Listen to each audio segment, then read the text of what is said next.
નમસ્કાર, વંદે માતરમ. વય વિચારવાણીથી હું નાની પંક્તિ જસાણી. આજે હું તમને એક અદ્ભુત શાળાનો પરિચય કરાવું, જેની હું વિદ્યાર્થીની છું. નગર પ્રાથમિક શિક્ષણ સમિતિ સુરત સંચાલિત શાળા મહારાજા ભગવતસિંહજી પ્રાથમિક શાળા ક્રમાંક 353, જે આપણા મોટા વરાછા સુરત વિસ્તારમાં આવેલી છે, જેનું સુકાન અલ્પેશ ગુરુજી અને રમા દીદી સંભાળે છે, અને તેમની સમગ્ર ટીમને મારા વંદન. શાળાનું નામ ગોંડલના રાજા પર લેવામાં આવ્યું. ભગવતસિંહજી જ્યારે મહારાજા હતા ત્યારે શિક્ષણ ક્ષેત્રે કન્યા કેળવણી મફત અને ફરજિયાત બનાવી પ્રજા કલ્યાણના અનેક કામો કર્યા. મહારાજાનું નામ શાળાને મળે તે માટે ઉત્તમ પ્રયત્ન રમા દીદીએ કર્યા. તેમને ખૂબ ખૂબ અભિનંદન.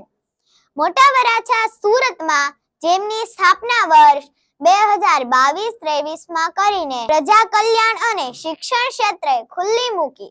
પ્રથમ વર્ષ 750 બાળકોની જગ્યાએ 350 બાળકોના એડમિશન માટે ઓનલાઈન ફોર્મ ભરાયા.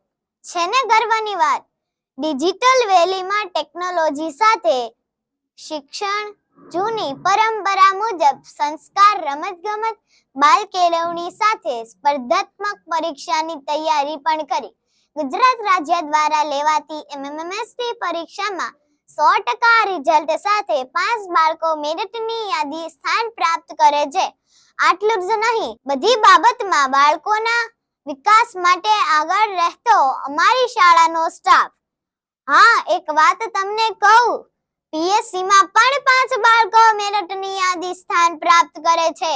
બાળકોના વ્યક્તિત્વ અને સર્વાંગી વિકાસ માટેની તમામ પ્રવૃત્તિઓ શાળામાં થાય છે. રમતગમત, ખેલમાં કુંભમાં સૌથી વધારે બાળકો રાજ્ય કક્ષાએ રમવા જાય છે. જન્મદિવસ નિમિત્તે યજ્ઞ કરીને ઉજવવામાં આવે છે. આપણી સનાતન સંસ્કૃતિના તમામ તહેવારોની ધામધૂમથી ઉજવણી કરવામાં આવે છે. માતૃ પિતૃ પૂજન, વડીલ વંદના જેવા કાર્યક્રમો અમારી શાળામાં થાય છે. હાલ શાળામાં 900 બાળકો અભ્યાસ કરે છે.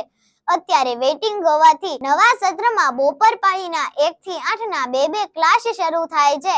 શિક્ષણ અને શિક્ષકના માન સન્માન માટે અમારી શાળા સાથે જોડાવ અને અમારી શાળાની અવશ્ય મુલાકાત લો. જય હિન્દ, જય ભારત.